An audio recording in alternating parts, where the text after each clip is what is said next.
at 3 p.m. and we have a quorum present. So I'm going to call the Board of Commissioners meeting to order. The first order of business is to remind us all of the Attorney General's guidance concerning remote meetings. That is that the public must have access to the meeting, which they do via Zoom, and that all of the board will be by voice vote, with each person identifying themselves. When it comes time to speak, do go ahead and identify yourself so that everyone knows who is speaking. And should the communication links fail, I need to halt the proceedings until those communication links are reestablished.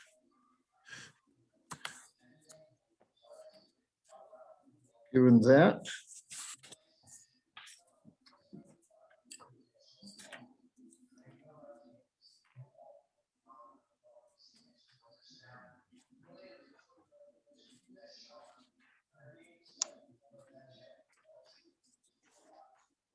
the first item of business is the acceptance of the agenda. We have a motion to accept the agenda. Archuleta, so moved. Thank you. And a second? Johnson, second. Thank you. Are there any additions or corrections to the agenda? Hearing none, let me ask first, before we vote, if there is any person here on the board or staff who has any conflict of interest with any item on the agenda. None. None. None. Mr. Chair, Delilah Walsh for utilities, none for staff. Thank you. And the chair, none. So given that, ready for a vote on accepting the agenda. Commissioner Archuleta, Aye. Commissioner Bencomo, Yes. Commissioner Carmichael, Yes. Commissioner Hardy,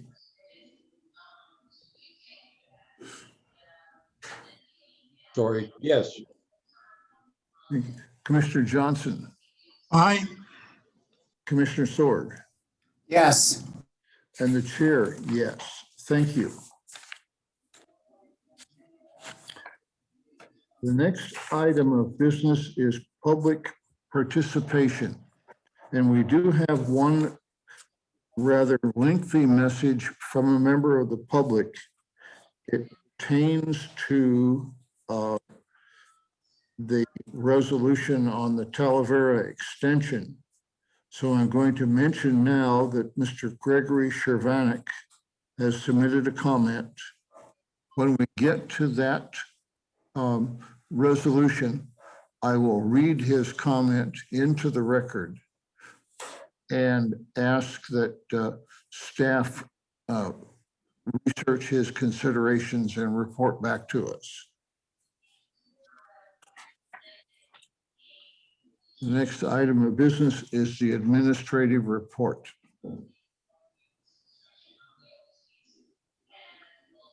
Thank you, Mr. Chair. Let's go to the next slide. And we'll start the admin reports with Joe Provencio. Thank you. Good afternoon, Chairman, Commissioners. Josep Provencio, Deputy Director of Business Services. For you, in terms of presenting the information from the month of January with respect to utility assistance programs, present you the lineup in terms of activity, in terms of the number of customers and the number of and the level of assistance that's been provided. The slide itself provides that specific information. If I could ask the slide to be advanced. The next item here on this part of the update is the progress of the budget fundings of various emergency or assistance program funding for utility bill assistance. The pertinent one I want you to focus on is that the initial council authorized funding of August 27, 2020 has been fully exhausted. And the numbers in that bullet point there provide the number of residential and commercial customers and the dollar levels that were issued to assist customers with the utility bills. The fourth bullet down, I want to, as I promised, or as I mentioned to you all last meeting, is that we're starting with a new level of funding that has been available or enabled by CARES reimbursement. And we're starting off with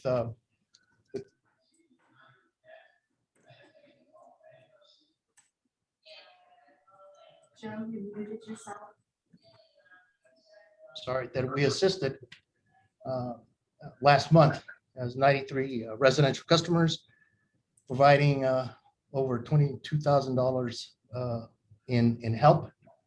And this leaves a fund balance of $127,000. If I could ask the slide to be advanced. Of course, representing the continued emergency assistance funding in graphical format, present what the available funding is a little over $127,000. That summarizes the activity in the billing and receivables area, and stand by for any questions you may have. Are there questions? Hearing none, please continue.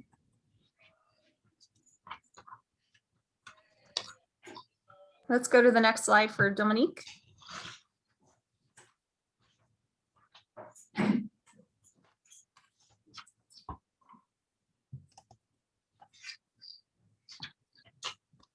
Good afternoon, Chairman and Commissioners. My name is Dominique Rodriguez. I'm the Rate and Economic Analysis Manager for Utilities, and I will provide an update for the post-audit of the Las Cruces Utilities. The audit was completed by Patillo, Brown, and Hill LLP. I will go over the following items. Debt coverage for bonding purposes. Solid waste is separate. The gas, water, and wastewater are shown together as joint utilities debt coverage. Our target is between 1.5 and 2 times the debt. The second is the statement of revenues, expenses, and changes in net position. This is similar to an income statement where it reports revenues, expenses, and net income and net loss. And the final is the statement of net position. This is like a balance sheet that reports the assets and liabilities on the books at a point in time. If you can go to the next slide, please. These two tables show the debt coverage. As I mentioned in the previous slide, gas, water, and wastewater are shown together. I have shown the Moody's calculation, which would be a debt coverage of 1.78, and that's on the left with that peach color. The CAFR published a 1.72. The difference is due to timing and what I pulled from Munis at the time and what the CAFR published. The box on the bottom right is the debt coverage for solid waste. Again, it's based on the Moody's calculation, which shows that solid waste has a debt coverage of 2.14, and the CAFR shows 69.06. The CAFR added the total operating expenses instead of subtracting them, and we have notified finance of this. So the correct debt coverage ratio for solid waste is the 2.14. Next slide. May I ask a question? Sure. What is CAFR? The CAFR is the Comprehensive Annual Financial Review, and that is published at the end of the audit. It's on the city's website as well. Thank you. You're welcome.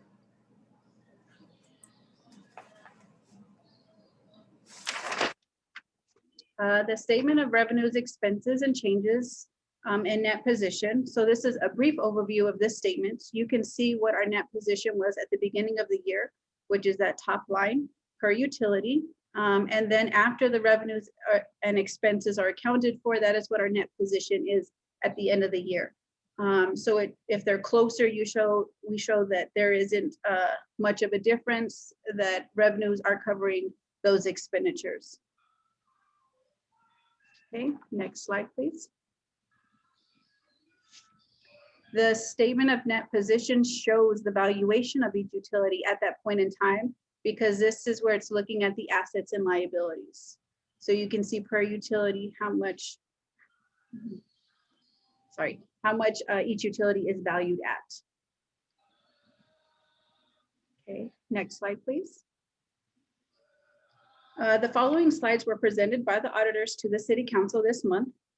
This one is showing the comparison of the gas balance sheet. This shows the balances of assets, liabilities, and net position, and these have been consistent. There was an increase in liabilities in fiscal year 2018 due to the requirement to record unfunded amounts for retiree health care.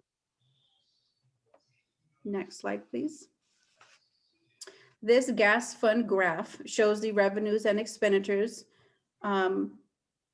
Operating loss remained consistent, with an operating loss in 2020 at approximately $900,000, with $600,000 attributed to a decrease in interest income.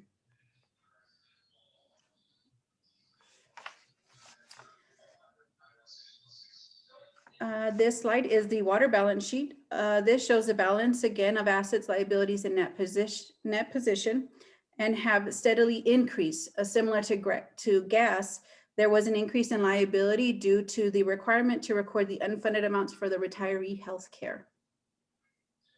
Next slide, please. The water fund graph shows net income has been consistent with the exception in 2018. As a note, the end of 2018 is when our first rate went into play. After reviewing the revenue reports for 2018, there were months where the 2018 revenues were less than the prior year.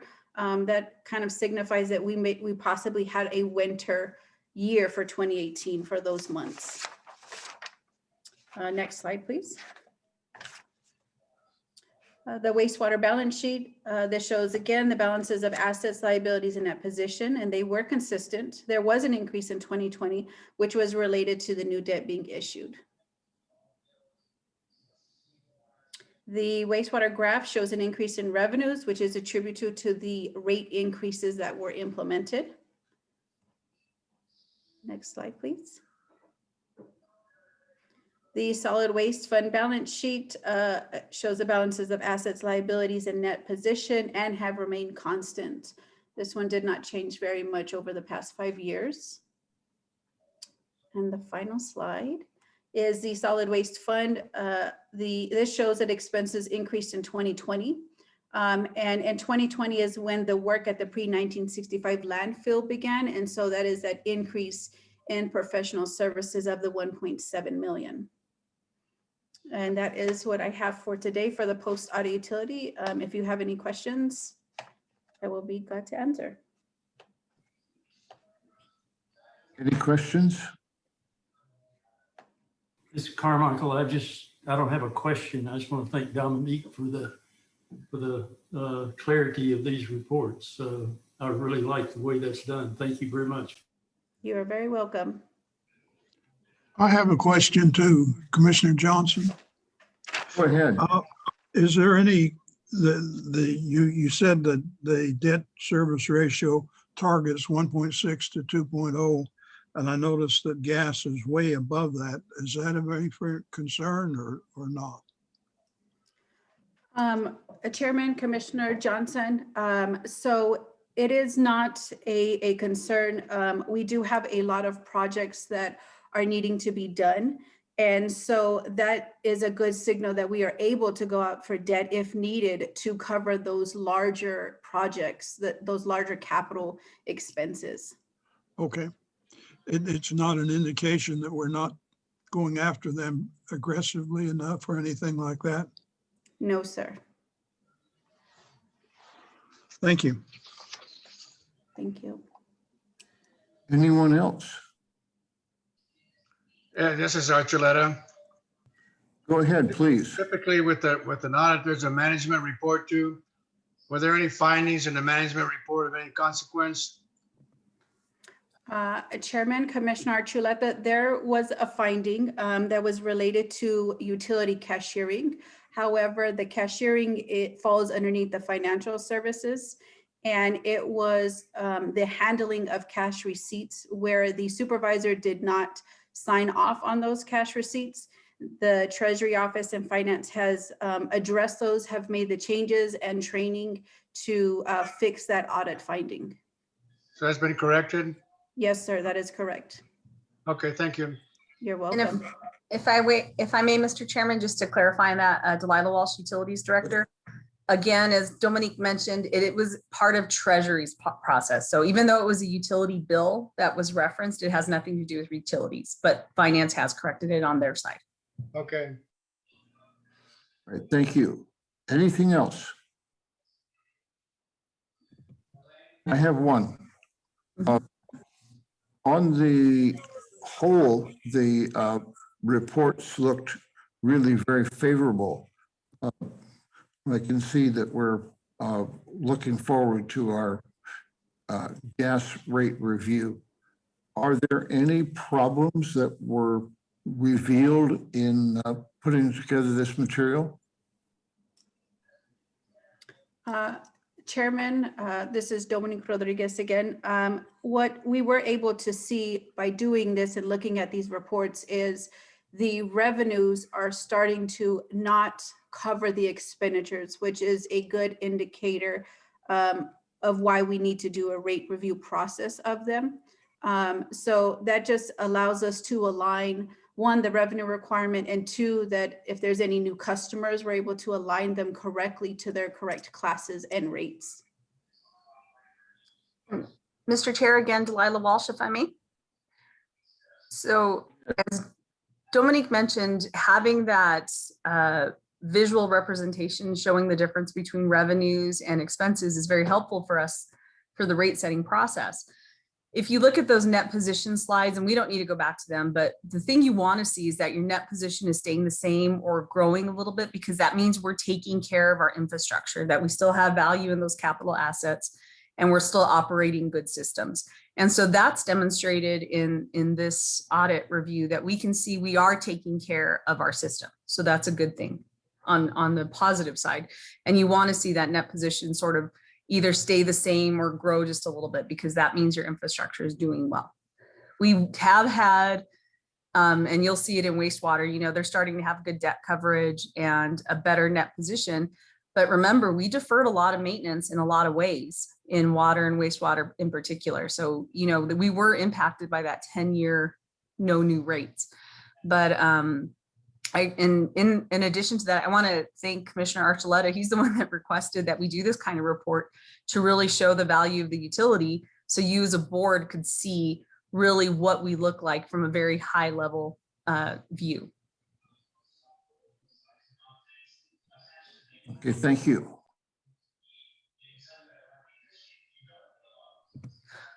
All right, Mr. Chair, if I may, Delilah Walsh, Utilities Director again. We'll start with our HR report. Our vacancies, obviously, and I know we've talked about this each month, we probably won't see some improvement until we move forward with our staffing specialist and start to normalize a little bit in the processes with the city. So as of the end of January, we were back at 51 vacancies. We're kind of holding steady with how many vacancies we have, but we have a lot of things happening. We are hiring people. We are promoting. We're having a hard time keeping up. Next slide. So on our strategic business plan, our goal is to fill vacancies in 6 weeks. We all know that's not going to be possible until we normalize our operations due to COVID on the HR side and on our side. Our current average weeks in the hiring process is 42.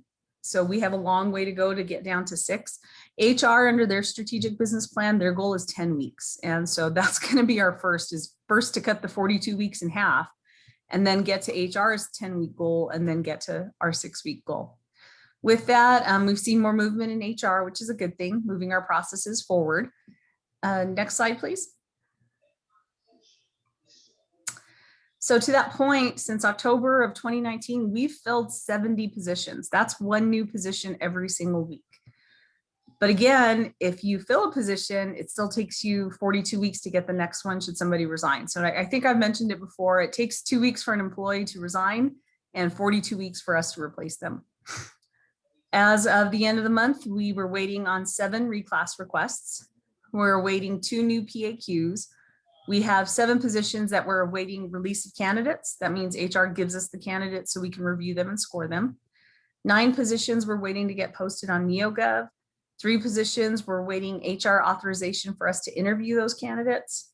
4 positions we're waiting for new PA approval, meaning that we have hired them, but they're in the workflow queue to be approved by HR and all the way up to the city manager. We are currently reviewing the PAQs for a new senior locator position and assistant supervisor position. The senior locator position is something we wanted to propose in order to move forward with possibly combining all our locators under one program. So rather than having gas locators and water and wastewater locators, we have one locate program. So the first step in that effort was to have a job description that met that combination, and we're reviewing that now. So step 2 would be developing that program and how the structure would look, and then cross-training all our staff. So we're still a ways away from getting that resolved. Next slide.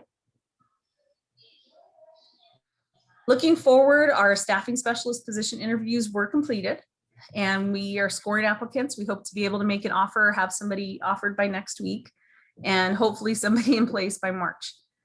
We're still focusing on complying with COVID policies and regulations. We have been bringing on temporary employees to help with that. I'm excited about our intern and journeyman program outlook for 2021, only because we're going to be able to engage a little bit more with Donna Ana Community College. And I'm excited for the staffing specialist. That's going to be one of their first tasks, is launching something for the fall of this year. ACE courses have resumed with Las Cruces Public Schools. I found out because my son is a junior and he got the email. And so we know that LCPS is looking at their ACE program to start up again for the fall. So I did reach out to the coordinators for LCPS. I will be meeting with staff, or directing staff, they don't know it yet, but I'll be directing staff to identify opportunities for us to bring high school students to the utility as part of that program. They've had, when I was talking to the LCPS coordinators, they've had an increase in the number of students interested in ACE programs, particularly in utilities work. So I think we're going to have a great program there. And our vision, of course, is after their senior year in ACE that they're going to transfer to Donna Ana Community College or another university to help gain the skills and education they need to pursue a career with utilities.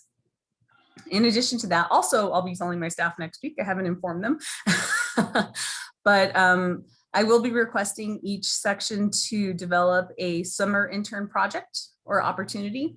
As I think I mentioned it at the last meeting, we are going to be reaching out to New Mexico Tech and NMSU and Western New Mexico University to have summer interns with the utility.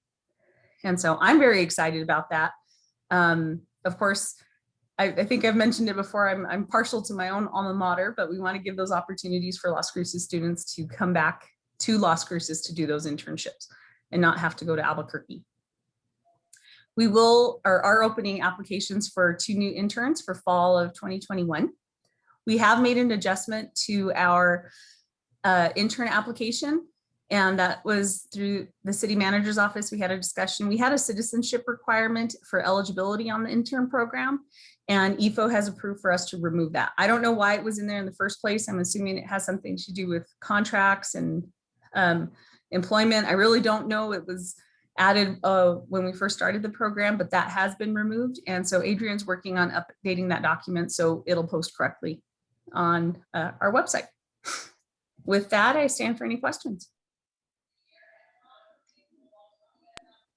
This is William Little. I have a request for next time. Can you show us a flow chart of the steps through which a vacancy and an application and a person goes before they end up being hired? Chairman Little, absolutely. Adrian actually created one before I even started with the utility, and we had to print it on a very large sheet of paper, but we'll get that broken down so we can share it with you. Okay, thank you. Commissioner Bencomo. Thank you, Mr. Chair, and thank you so much, Delilah and staff, for the wonderful presentation as always. Delilah, you didn't touch on this, but because I've been in conversations with EFO about this, and I know it's sort of an administrative change at this point, would you mind talking about the issue that was raised regarding apprenticeship programs and DACA, employees who have DACA and being able to apply for those apprenticeship programs? I can't speak to any programs within the city, only the internship program and utility, because we're the only ones that run this kind of program where we actually pay tuition and we enter into a contract with the students. So they go through the whole application process. They, once they're approved and selected, because there is a selection process, they enter into a contract with us that they're going to work so many hours, go to school, do all these things in exchange for payment of tuition, as well as working with the utility. So one of the eligibility requirements on the program actually said to be a US citizen. And so that would disqualify any DACA students because they haven't established their US citizenship. However, in talking to legal and HR, so long as you're allowed to work, and you can under a DACA designation, as long as your designation is good, you can work under that. So there's no reason to have that requirement, and we removed it. So we can give those opportunities to DACA students to apply. That's amazing, Delilah. I really just wanted to thank you for your quick response on that and doing the research and details. So I think that's really incredible. Thank you.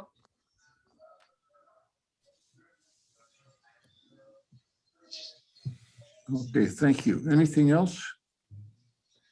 We can move on to the next slide for the COVID reporting. Our continuity of operations plan is still in effect. We are 100% operational. As of the date of this slide, I had our return to work plan effective under the red county designation. You may or may not know, yesterday we were designated as a yellow county. So we will be updating that and notifying staff if some can return back in the office. I need to go through the requirements of a yellow designation. I am excited that we can gather with 10 people now rather than 5. That really gives us an opportunity, especially when it comes to training. Meeting we could do on Teams, but when it comes to training, I'm dying without having training with staff. I mean, this is, and just because I like to interact with staff, and we've been trying to get a supervisor curriculum launched as well as a customer service curriculum. But honestly, it's ineffective if you can't do some face-to-face learning and scenarios and things like that. So for the training portion, we're very excited to be at a yellow county. The emergency public health order did come into effect on January 29th, but there is no listed expiration date. So that will be in effect until the governor makes changes. Our utilities employees are eligible for the COVID-19 vaccine under phase 1C. The state is still under phase 1B. The city is not doing anything extra for employees as far as coordinating with the state. Well, they are coordinating with the state of New Mexico, but the city's not going to do something to get you on that list for a vaccine. So any employee or any associate with the utility who wants to receive the vaccine does need to register through the state's website. So we're hoping that would roll out later when more vaccines are available. The next slide, please. I do want to say thank you to all these LCU employees. The city of Las Cruces is running a red to green campaign, and we did get to yellow, so we're doing it. As part of the Public Information Office's request for that red to green campaign, they did ask if employees could hold signage and take a picture that they could use on social media and on outreach. And we had really good response from our team. So we have signs there that say, I registered for the vaccine. I wear a mask over my mouth and nose. I wear I stay 6 feet apart. We protect our employees. We sanitize. So great job to LCU for helping with that campaign. It was funny when it first started, it was mostly utilities employees. So hopefully we inspired everybody else to be part of that campaign. Next slide, please. The FFCRA has expired. I've not seen any legislation that would replace or reenact that at a federal level. So this will probably be the last time I report on it.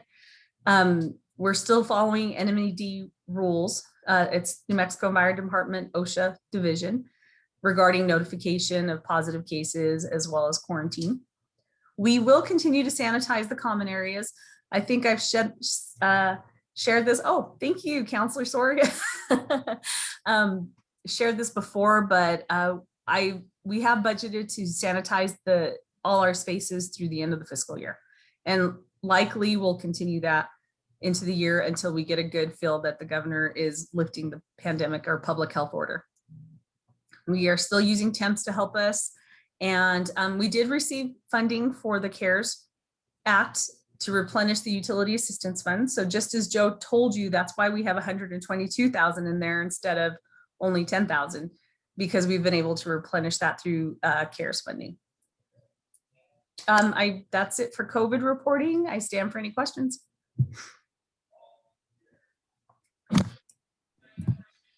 Hearing none, please continue.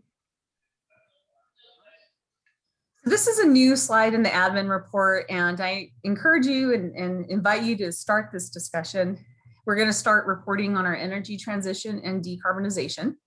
I want to give you an idea of what we're doing now, what's happening now, what the utility and staff are doing, and then invite comment from our commissioners on where you'd like to see us go. The first step was I've added energy transition as issue number 9 to our Las Cruces strategic business, our LCU strategic business plan. That is something we'll talk about a little later under new business, how we're going to review the strategic business plan with our commission. However, we had 8 issues that we identified, and we're adding energy transition as number 9. I'm also going to be in new business talking about a recommendation to change the name of the natural gas line of business to a natural energy line of business. There's some opportunities we have in renewables that I think the utility can be a leader rather than a follower. I think we can really drive this conversation and this action moving forward. But again, we'll talk a little bit more in new business. Both of those actions support the strategies listed in the city's climate action plan. I've listed them here, and really what it is exploring those opportunities for renewables in our city.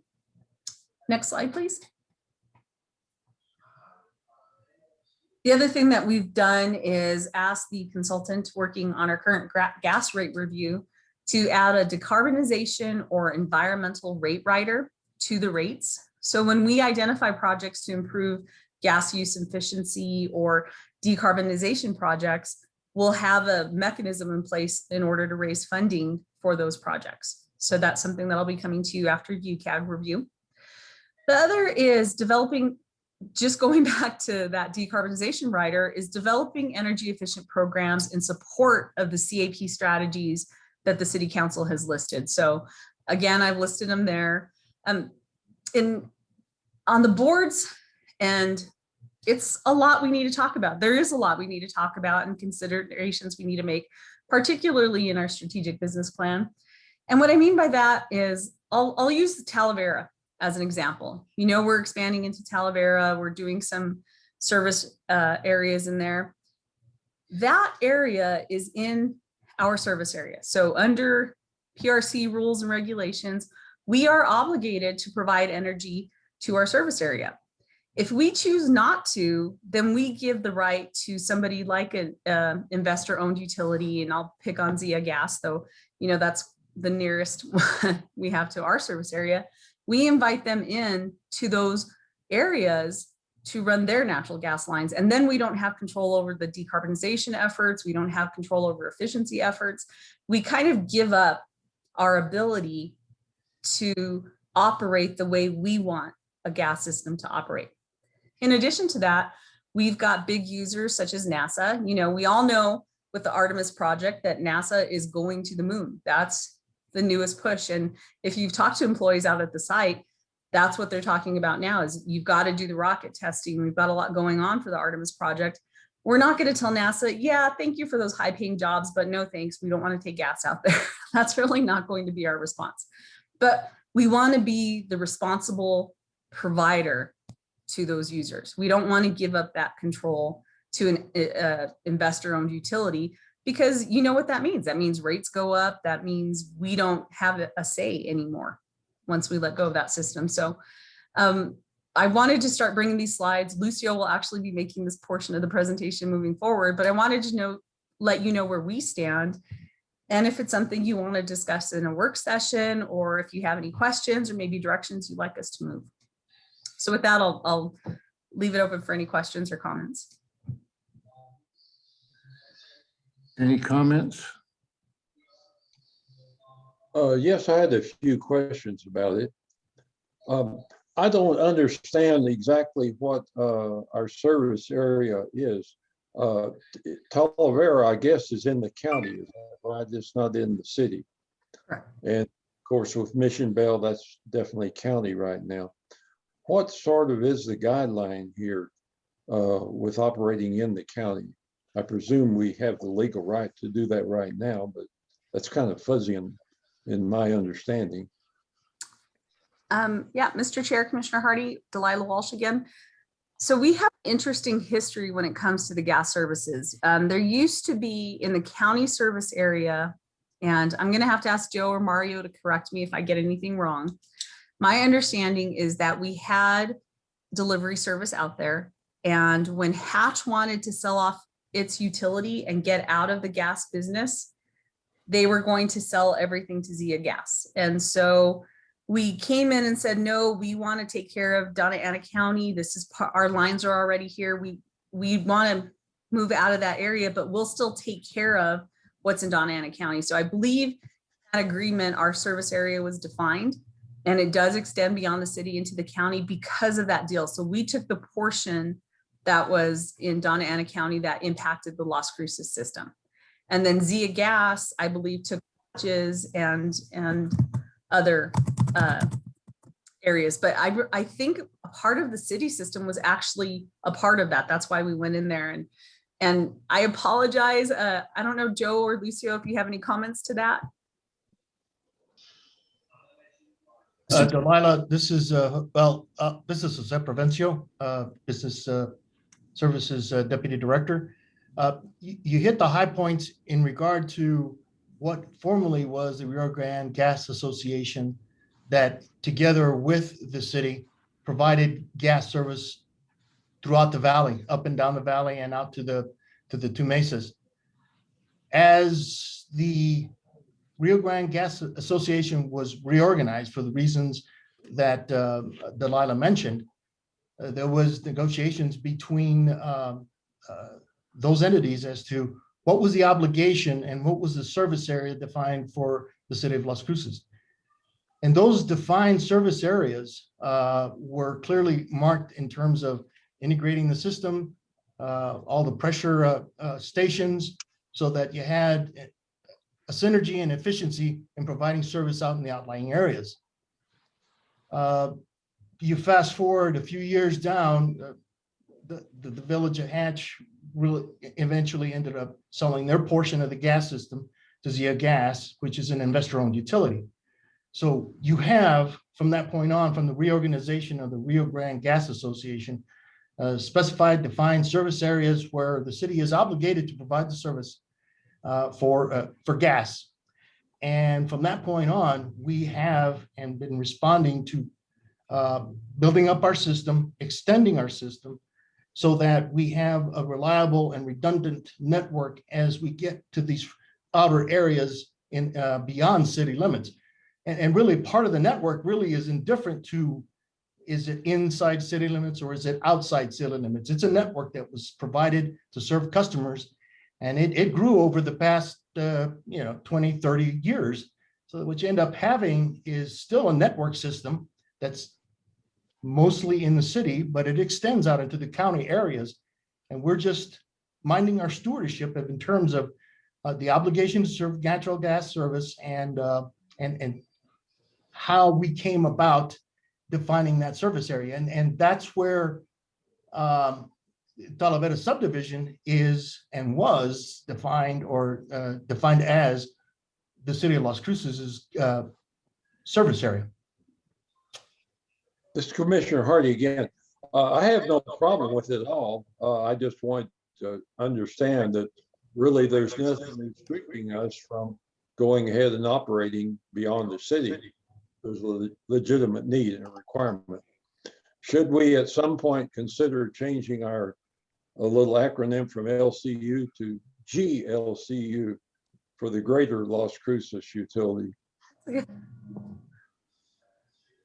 Mr. Chair, Commissioner Hardy, if I may, that's actually a interesting comment you made, because as you know, when we purchased the Coronado water system, we do have a portion of our water system that is no longer within the city of Las Cruces, and that very well may be, should we move even out, I'm not saying we're going to buy Moongate, but that service is out in the county, and it's a possibility in the future or somewhere down the road that we have an opportunity to do so.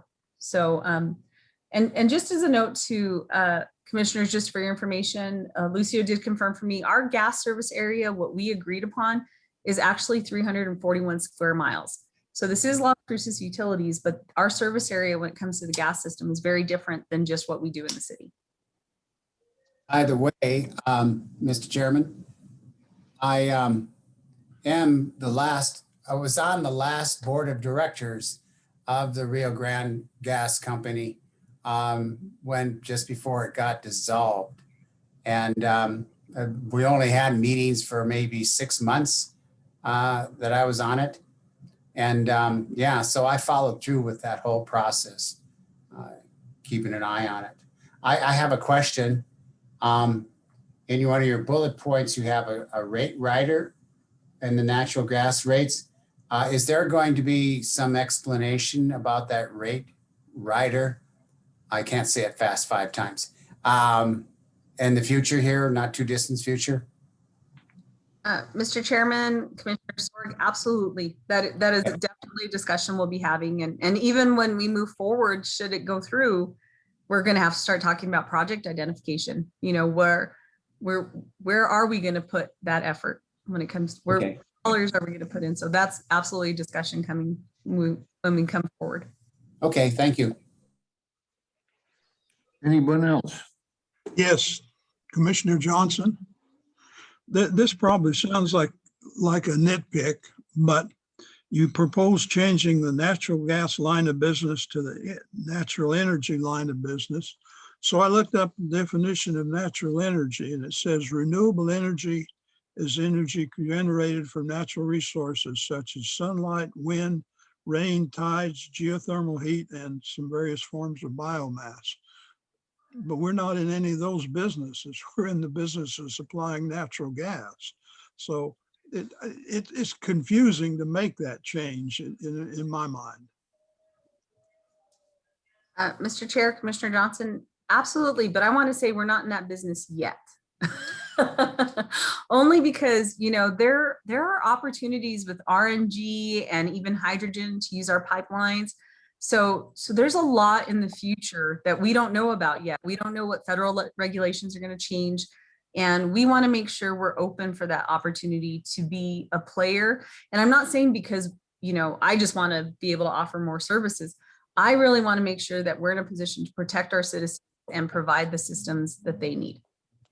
Yeah, but aren't we doing that with your energy transition issue itself? And that's moving there, but changing the whole line of business to something that doesn't even fit the definition is I think, confusing, because we're not going to go out and say, okay, take out all of your gas heaters and put in fireplaces and wood stoves and stuff, which would fit the renewable energy because it deals with biomass. It just, and like I say, this is kind of a nitpick, but I found it very confusing.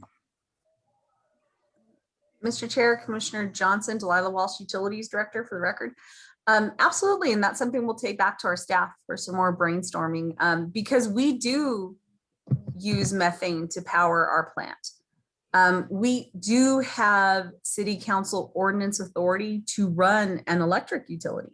And if we do that through, let's say, the community solar legislation does go through this year, we want to be ready for those opportunities. If the city of Las Cruces decides we're going to build a solar field, how do we do the transmission? How do we do delivery?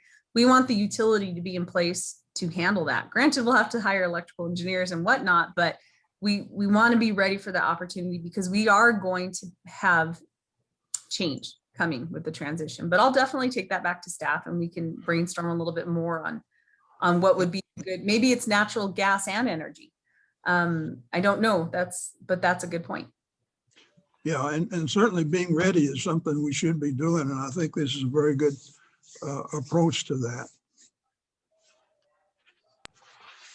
Thank you. Anyone else? Well, this is William Little, and I do have some stuff. First of all, you could just drop the word natural and just become an energy department, which I thought was what we had mentioned a month or so ago. I happened to hear the city council meeting this past Monday. And when it got time for Director Walsh to answer the questions, I thought you did a very, very good job. By the way, so did Christina, who takes a lot more attention to these things than I do.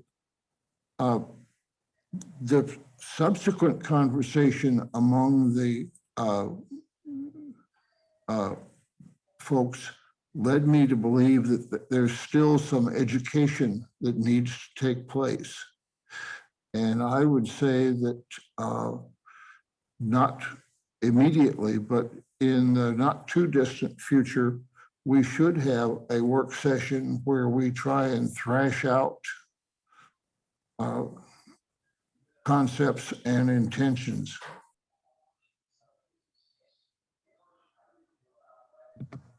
Thank you. I agree. Thank you, Mr. Chairman.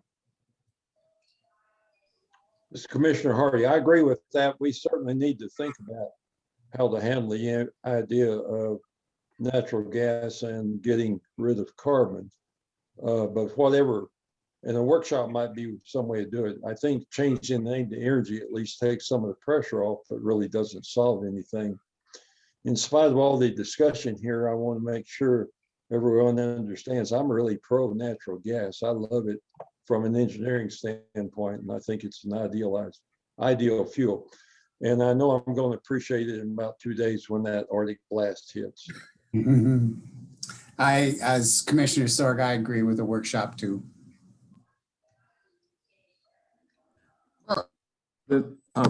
Please consider that to be scheduled sometime, not next month, with time to prepare, but soon.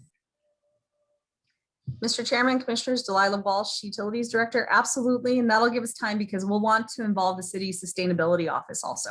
I think that would be a great opportunity. Thank you.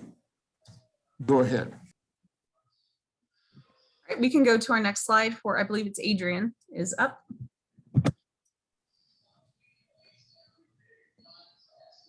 Mr. Chairman, Commissioners, Adrian Woodmer, Interim Assistant Utilities Director. Thank you very much.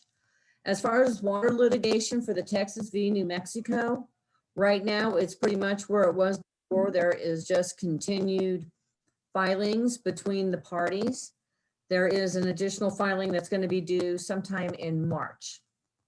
For the Griggs Walnut federal litigation, it seems to be running at not at the same speed, but deadlines are running very similar to that of Texas v. New Mexico. Additional filings are being done. The mediator judge requested some summary filings, so those are also being taken care of that are due shortly and in March. Now on the Griggs Walnut West Griggs property project, we did get the okay from the state of New Mexico for the voluntary remediation, and they are currently scheduling to go ahead and put in the vapor monitoring wells so that levels of PCE that are volatilized can be measured to determine if there's any kind of vapor intrusion that we need to take care of. So that is moving forward. With that, I'll stand for any questions.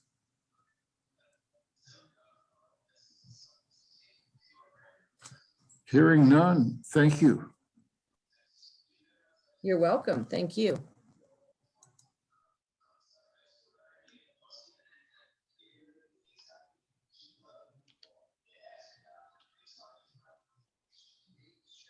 Good afternoon, Chairman, Commissioners. I'm Walid Abu Isa, Senior Engineer at the Utilities, Las Cruces Utilities, and you will be updated on the following projects. Pre-1965 foothills landfill excavation, the drilling and development replacement water well 40 rebed project number 20-21-024, and the flute well replacement project, as this will be presented by the interim assistant director, Ms. Adrian Widmer. Next slide, please. For the pre-1965 foothills landfill, this project consists of 4 contracts. The 19-20-70 Wagner equipments, who we are leasing the equipments from, and 19-20-57 Parkhill, Smith and Cooper, who is the consultant on this project.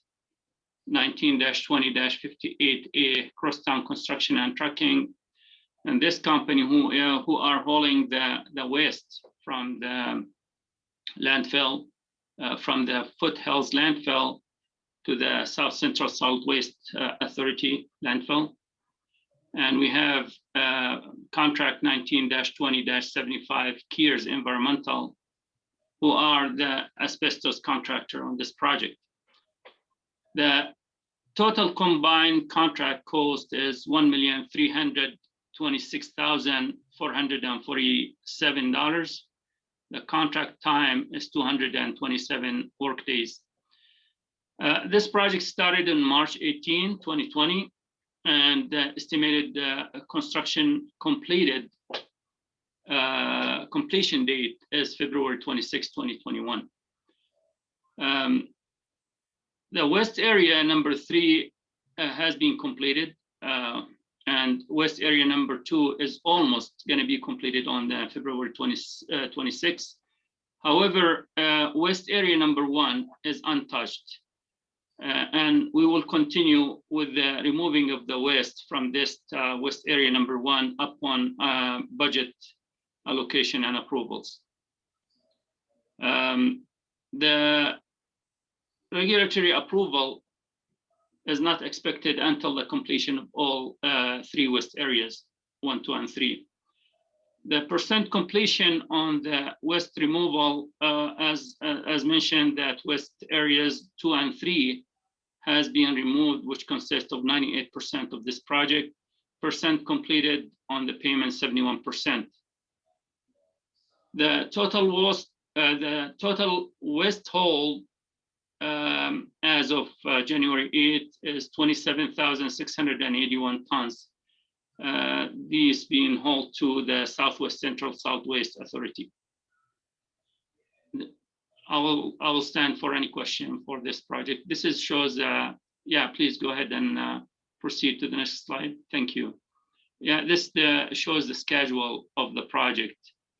And it shows the completion date for the excavation is February 26th. However, on the prepare final documentation for an MED, it will be estimated to be done by July 2021. I will stand for any question for this project before I move on to the next one. Any questions? Yes, Commissioner Johnson. Go ahead. When do we anticipate moving on to do waste area number 1? Chairman and Commissioner Johnson, currently we are working with allocating budgeting and budget approvals. And I will refer this question to Ms. Delilah Walsh, as she is proceeding with the budget allocation and approvals for the city manager's office. Mr. Chair, Delilah Walsh, Utilities Director for the record. Commissioner Johnson and Mr. Chairman, we are bumping up against the $3 million budget that was allocated with City Council. That was the agreement we had with them, that we would use $3 million worth of our landfill closure fund in order to clean up this fund. And they would pay us back over, I know it's $500,000 a year, so a 6-year period. And we'll put that money back in. We're bumping up against that. We're close to about 2.7 million. I anticipate we'll end up at 2.8 million to close out the project. Because of that, we will have to get funds from the city general fund in order to finish out the project. So Mr. Fred Booger, who has been running the project through Carl Clark's group, has actually been doing estimates for that waste area. We think it's going to be somewhere between 800,000 and 1.3 million, just based on how we move forward. So we need to close the project, determine what's left of the 3 million, and then go to City Council to ask for funding to finish. So it really is dependent on funding. I know the city manager does want to get this project done as soon as possible. So I anticipate we would get started again before the end of the fiscal year. So unfortunately, I don't have a good pinpoint, but what we're working on now is the funding, because that money needs to come from the city. Thank you. Anyone else?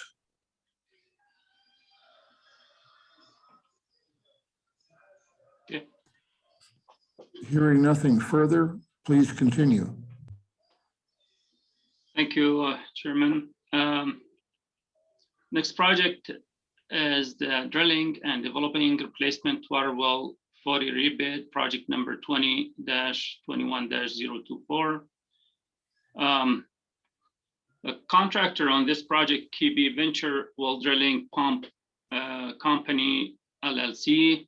The contract cost is $1,001,355. The contract time, 89 calendar days. Project started in November 11, 2020. The original estimated completion date of this project was February 8, 2021. Unfortunately, the contractor did not meet the completion date deadline, and he will be late for approximately 2 to 3 weeks due to equipment failures. The percent completed on this project, 85% on the construction and 85% on the payment as well. Existing well 40 has been plugged and abandoned for per New Mexico State engineers guidelines.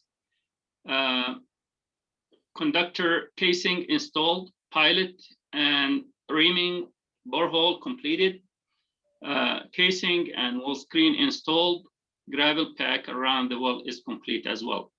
The development by swabbing, airlift pumping, jetting, and disinfection to come up next in the next 2 to 3 weeks. And I'll stand for any questions for this project.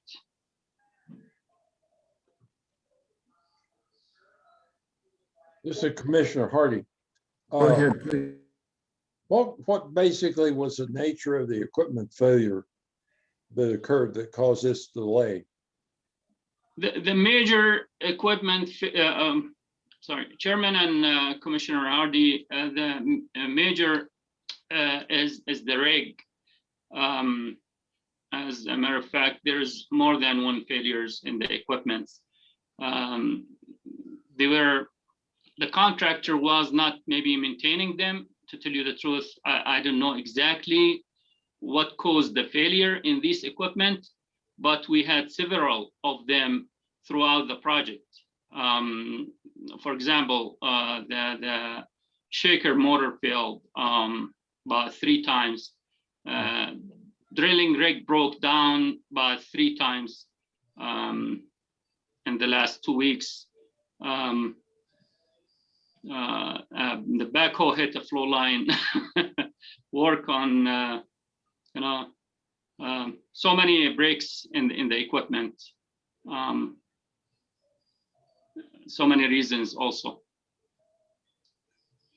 Okay, thank you very much. You're welcome.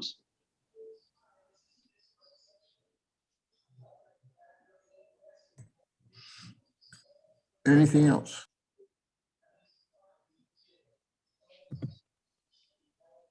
Okay, hearing nothing else, please proceed.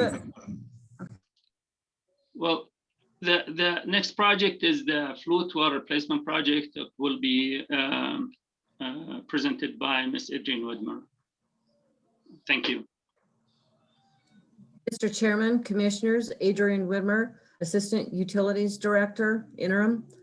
The flute well replacement project, if you all will recall, this is to replace some of the flute monitoring wells for the Griggs Walnut Superfund project. The contractor is Yellow Jacket Drilling Services. They did have a notice to proceed date of December the 21st, and since then they have been working nonstop. They have been doing an excellent job. Their job is supposed to be done in 73 working days with a completion date of April the 12th. And right now they are on schedule. I've provided a picture here of the actual drilling rig for the new additional monitoring wells that they're going to be installing. And that thing is massive, but it is very, very impressive. And they're moving forward. They're 25% complete in construction. And although I'm showing 0% complete on payment, they just turned in their first pay estimate. So I wanted to let you know that they have turned in a pay estimate, so they will be getting paid. But with that, I will stand for any questions.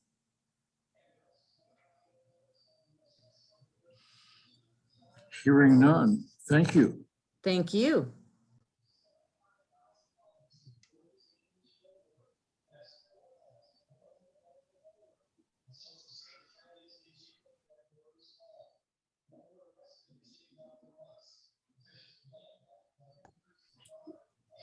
Okay, we're ready for resolutions.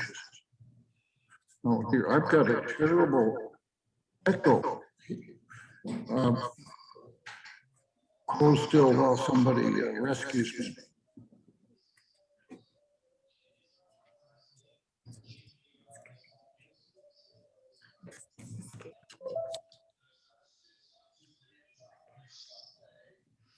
Yeah, I know what the problem is.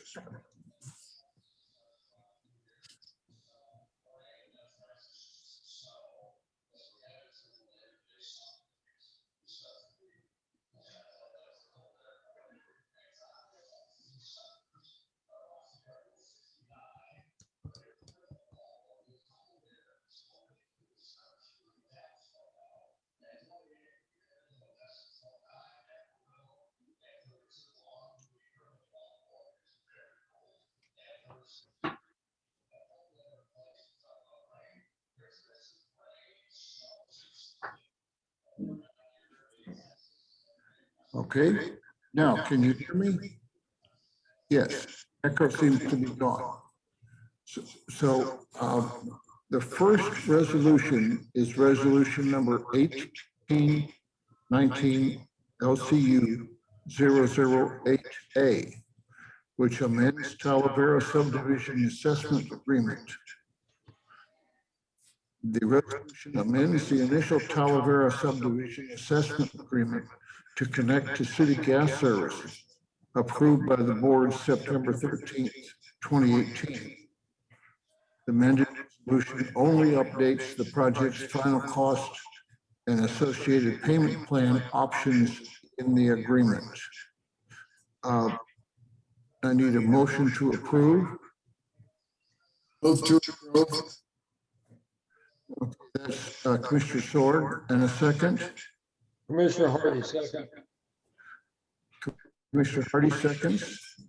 Okay, I'm going to ask for staff discussion, and then you'll remember that I'm going to read a comment from the public in after that staff discussion.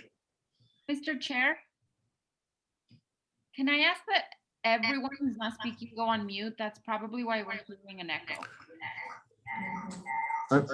Sorry, Commissioner Bencomo, I can't hear you. Sorry, Mr. Chair. I was just suggesting that everyone who is not speaking go on mute. I think that's why we're hearing an echo. She's asking that that person that's not speaking on mute, which everybody has on. Okay, Alma is working on that.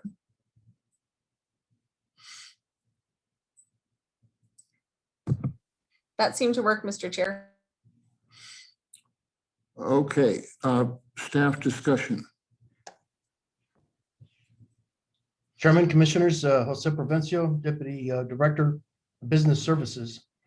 Resolution, before you, resolution number 18-19-LCU 008A.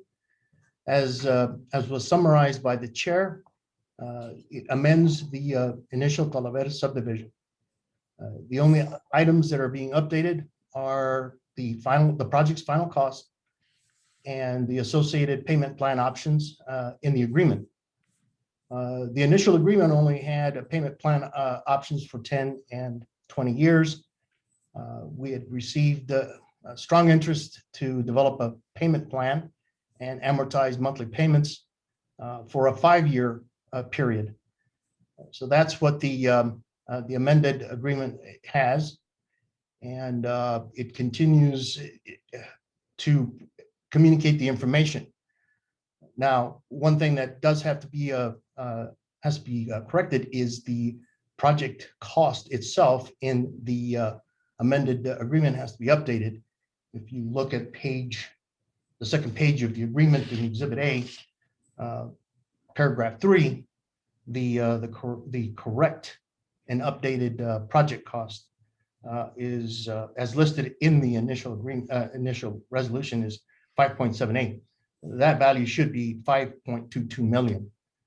All the other information beyond and after this is correct and reflects the synchronized and updated information for the project cost and the payment plan options for customers seeking to connect to the system. I stand by for any questions that you may have regarding the actual changes occurring or being proposed in this resolution.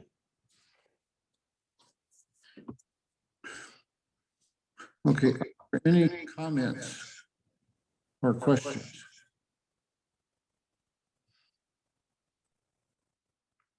Hearing none, let me proceed to read Mr. Chervanik's comment.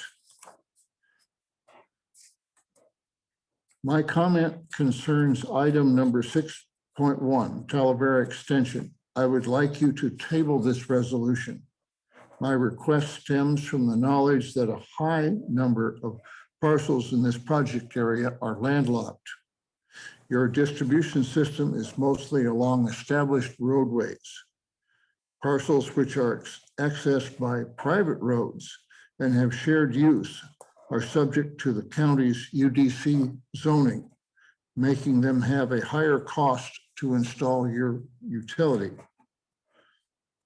Since the funding discount for this project is being spread amongst all 960 parcels, many of the landlocked parcels will be unable to be signed up for the utility unless rights of way are purchased or that under the county's UDC zoning, special exceptions are made concerning how development and new construction are impacted by the section dealing with roads and who must bear that expense to meet current road construction standards.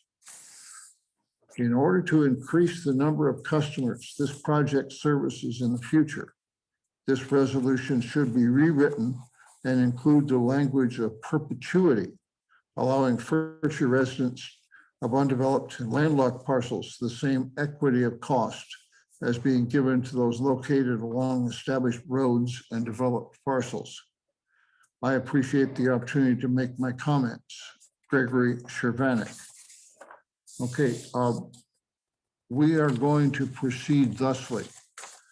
Mr. Chervanik's comments have been read into the record. We will proceed with the resolution as it is written, but we will ask staff to review and research his concerns and report back to us.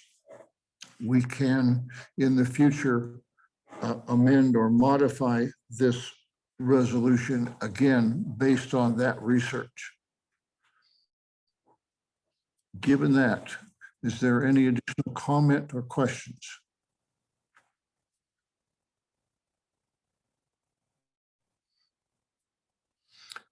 Hearing none, I'm ready for a vote.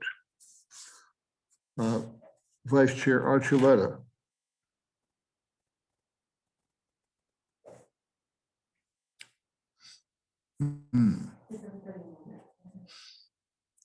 Is everyone muted? He's muted. Okay. Commissioner Archuleta, you need to unmute so you can vote. Okay, aye. Commissioner Bencomo, Yes. Commissioner Carmichael, Yes. Commissioner Hardy, Yes. Commissioner Johnson, Aye. Commissioner Sorg, Yes. and the chair, aye. Thank you all.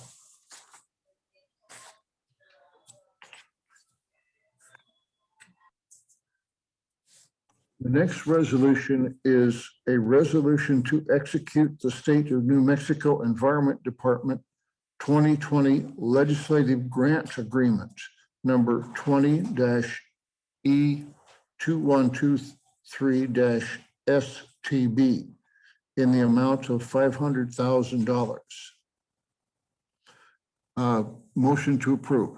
Move to approve. Thank you. That's Commissioner Sorg. And a second? Second, Commissioner Johnson. Thank you. Discussion. Chairman, Commissioners, this is Dominique Rodriguez, the Rate and Economic Analysis Manager for Utilities. Resolution number 20-21-LCU 026 is for the execution of the grant that was approved during the 2020 legislative session. The amount is $500,000 for Las Cruces septic systems replacement. We have received grants similar to this in the past. These funds will be utilized to plan, design, and construct the next phase of septic replacements and improvements in high priority areas. This resolution is to authorize the execution of the grant agreement by the Utilities Director. And we will stand for any questions. Okay, any comments or questions? Yes, Hearing Commissioner none. Johnson, I have a couple of Commissioner things. Johnson. If I read this correctly, then we have till June of 2024 to complete expenditure of the funds. Is that right? Chairman, Commissioner, that is correct. And then I know we've talked about this before, but I've slept since then. How much does this get us ahead of our overall plan to get all of these things replaced? Chairman, Commissioners, I will defer that to Carl. He's our project manager, Deputy Director of Technical Support. He can answer that question. Thank you. Chairman, Commissioners, Carl Clark, Deputy Director, Environmental Technical Support of Las Cruces Utilities. We're still making our way through the list. Commissioner, we've knocked down a few of the projects. We still have about 3 or 4 left in Hacienda Acres.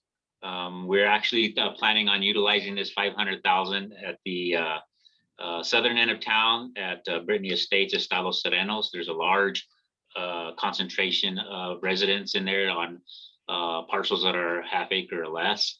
It's a very dense area. That's the next area I'd like to concentrate on. But we are applying every year for more legislative funding, but our list is still long. We're not even halfway through the list of projects that we need to complete for septic replacement. So I don't have an exact dollar amount for you. And it's all as you know, as time goes on, it gets more expensive. So, I mean, I can work on that and come back with a exact dollar amount, but yeah, the list is still long. We've only completed about, I know for sure the Alameda Estates area is almost complete. I have a small segment in there I need to complete, and that'll wash away that one top priority area. But then there's still, I believe, 4 other top priority areas along with several high priority areas that we're working on. So we're barely making a dent. I think that answers my question. I don't need any more in-depth information. Okay. Thank you. Anything else?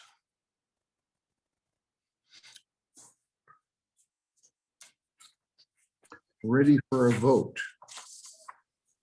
Vice Chair Archuleta, Aye. Commissioner Bencomo, Yes. Commissioner Carmichael, Yes. Commissioner Hardy, Yes. Commissioner Johnson, Aye. Commissioner Sorg, Yes.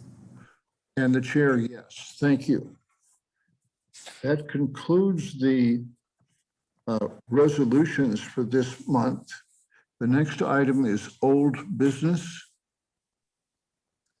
Mr. Chairman, Delilah Walsh, Utilities Director for the record.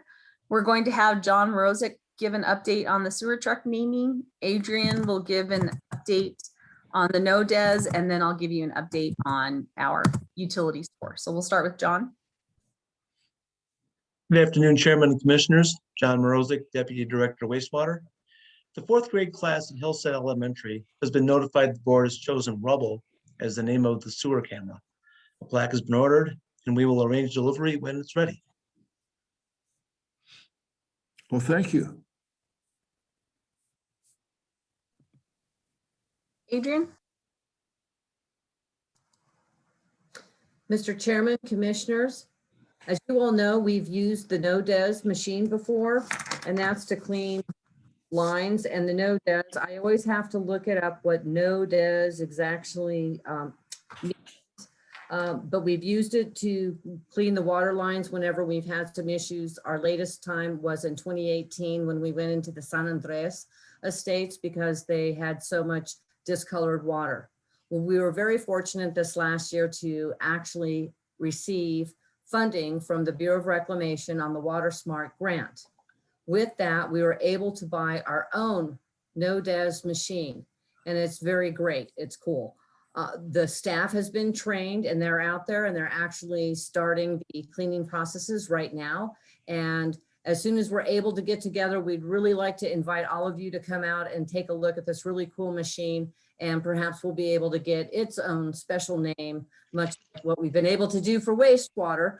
We've got a pretty cool little machine for you all to take a look at with that. And if you have any questions, I'll stand by for them. Well, thank you. Are there questions? We will look forward to a field trip. Yes, sir. Thank you. Mr. Chairman, Delilah Walsh again for the record.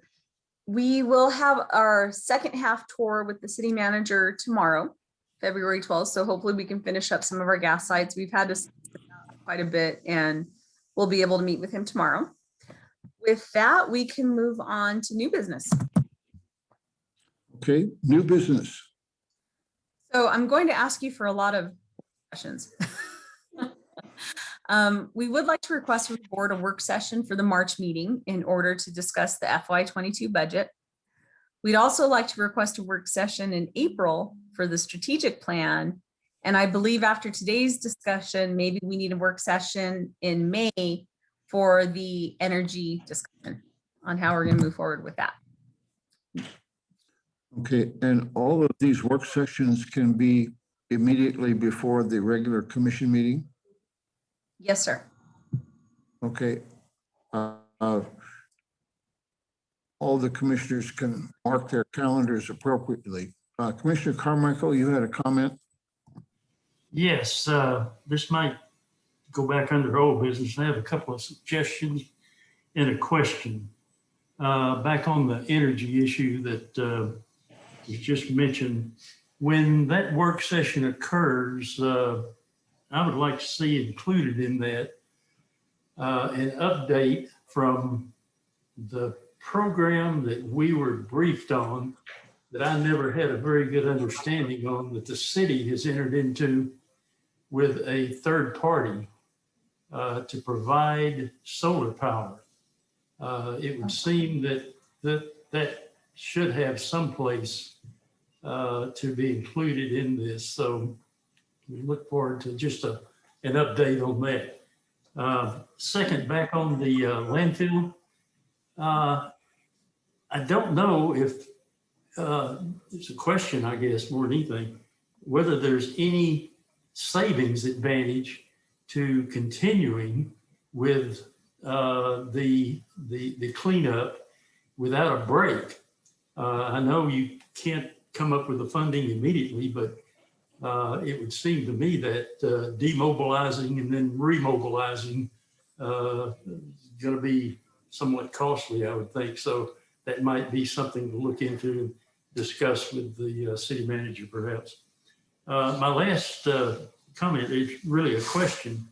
When can we look forward perhaps to the next round of discussions on the 10-year water plan? We said that we were going to let some of the projects and the research play out and then come back to that. But I guess it's unclear to me when we will see an update or continue our discussion on that. Thank you. Mr. Chairman, if I may, I can address each of those.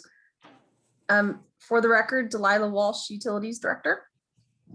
On the energy work session, I believe, Commissioner Carmichael, you're asking about the power purchase agreements, the PPAs for the solar energy that we're installing at some of our production sites.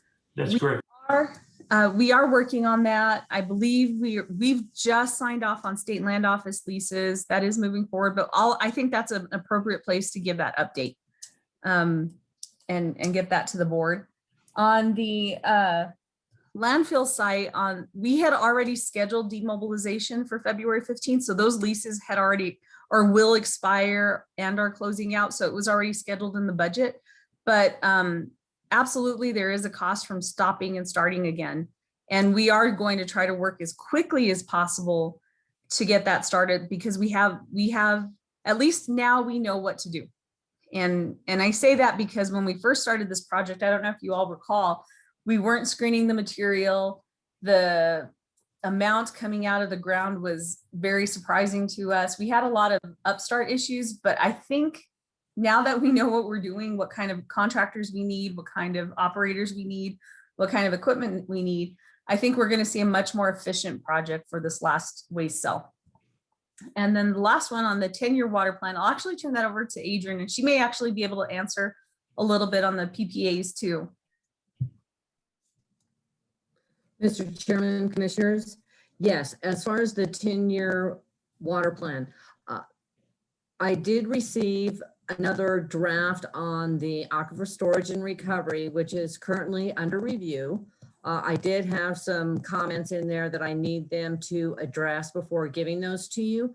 And then we were going to have another update to see how you all would like to proceed further. If you wanted to, we can certainly take a look at and review everything that we've already done. And then from there, you can make a decision if you would like to pursue one of those or more than one, or if you all would like to do something else. So we're hoping to have an update for you shortly. If I could just follow up on that, are we still open to sending through Alma comments or suggestions at this point to be distributed? Mr. Chairman, Commissioners, comments and thoughts and ideas are welcomed, please. Yes. Thank you.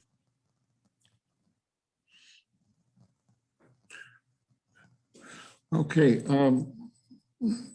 What else have we got for new business? Mr. Chairman, Delilah Walsh, Utilities Director. That's it for our side. Just lots of work sessions for you. It's going to be Okay, a busy and- quarter. You're going to specify the length of those work sessions when you calendar them for us, and the sooner the better.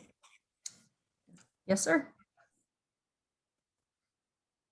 I would like to, and Commissioner Carmichael's question, I'd really like to see those reports and have a chance to digest them before we put the machine back in gear. Absolutely. Well, do we, if I could comment, Mr. Chairman, thank you. Does everybody totally understand I guess is my question, what items are still in play and are not in play? And I guess that's my only question. Mr. Chairman, Commissioners, Adrian Wimmer, Interim Assistant Utility Director. Absolutely. And we will give you a list of what has been provided and what is newer for you. Obviously, the latest thing is going to be another update on the ASR portion. But other than that, we are going to give you a bulletin of what has been provided to you. And then through Alma, she can provide you with those draft documents for you to take a look at. And that way you can digest them. And then based on that, you all can make a decision if you'd like to have another smaller work session or move forward. Thank you. Well, maybe everyone else understands exactly what the items are that are in play. But I don't think we've seen a comprehensive list or a straw man of the 4, 5, 6, whatever items that we're going to eventually put into play. So that's, if we can't comment further right now, that's fine. I'll hold on to my comments until then, as Chairman Little requested. Mr. Chairman, Commissioner, if you would like, Adrian Widmer, for the record, I will give the bullets, a listed bullet to Alma, and when she sends those to you with the reports, because it's essentially the water level monitoring network, which gives us a warning indicator. Okay. Then there was the discussion of the Nut Hocket, bringing water in from there. There was also the discussion of bringing water in from Corlitas. Then the other one was aquifer storage and recovery. So we've covered 4 specific items. That was part of the scope of work. As I recall, we had a conservation plan issue that we were going to have a session on or an update on to be included in the thinking. And we had talked one time about an in-house hydrologist, which I haven't heard anything else about lately. So I'm just saying I'm a little blank on where we stand with any of those. And I actually thought that we had ruled out the importation of water at this point. Maybe that's too preliminary to do at this point. So I'll hold. Mr. Chairman, Commissioner Adrian Widmer, once again, I know that you all have had some internal talking as far as a work session, and I know that those were discussed.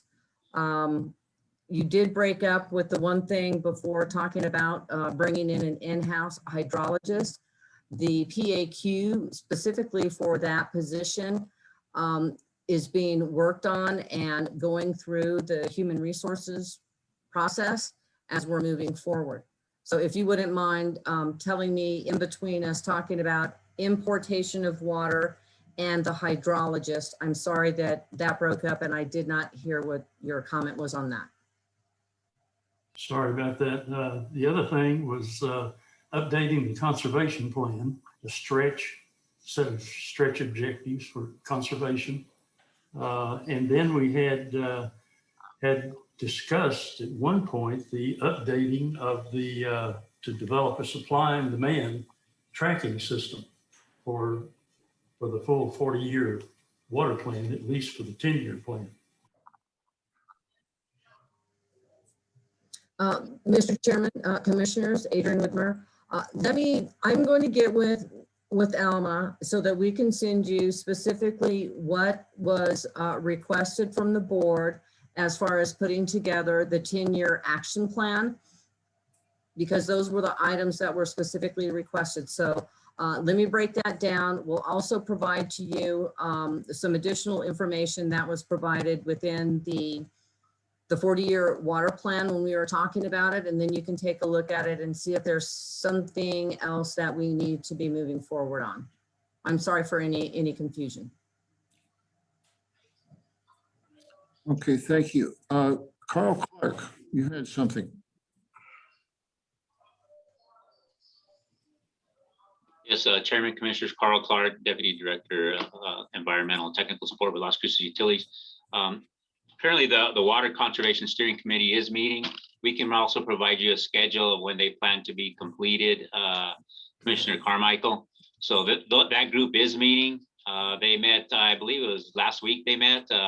Commissioner Archuleta's on that. And so they are working at that diligently. So COVID has put a little bit of a hamper in things, but we'll get you an update on the schedule on that aspect of it. So that's the Water Conservation Plan initiatives that we're doing. Thank you, Corey. Okay, anything else? Board's general discussion. Does any board member have anything they would care to share?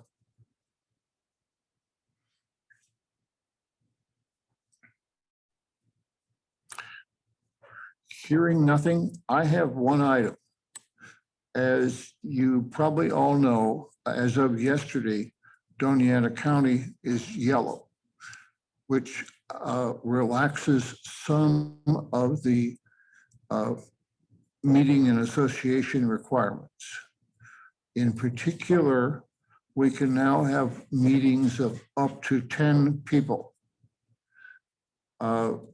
This raises the issue of whether we can start meeting in person as a board. And Delilah tells me and Alma tells me that this is barely doable, but clumsy. We would be limited to the board members and to whoever from staff was presenting at that particular moment. We would have to still involve the public via Zoom, which apparently means that we would all be sitting here with earphones in order to not have too much of an echo. We can also continue meeting as we are until such time as the county turns green. I wanted to poll the board as to whether or not they wanted to meet together or whether they wanted to continue meeting remotely. This is not really a vote. This is a sense of the board.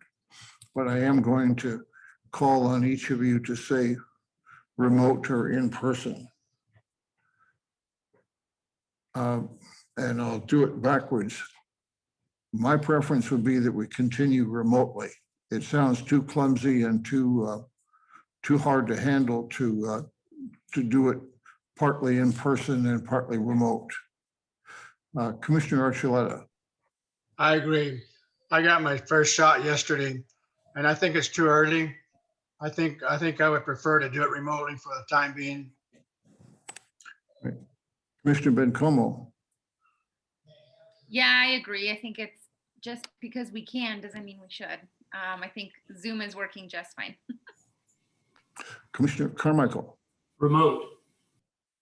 Okay. Commissioner Hardy. Yes, I presume we'd still be wearing masks on top of everything else. So, We would indeed. so I'll go along with let's continue like this until things get a little better. Okay, Commissioner Johnson. I still am in favor of remote, and I think we need to be remote until we've got enough people vaccinated that we've achieved herd immunity before we start getting back in person. Okay, Commissioner Sorg. Yeah, my first thought was let's wait till we're green, but maybe we might need to go even further than that, like Commissioner Johnson said. So let's stay remote for a while. Okay, well, Director Walsh, it's the sense of the board that we will continue meeting as we have been so that we will be remote with the public and the staff all by Zoom until certainly at least until the county is green, if not beyond then. Are there other board general discussion items?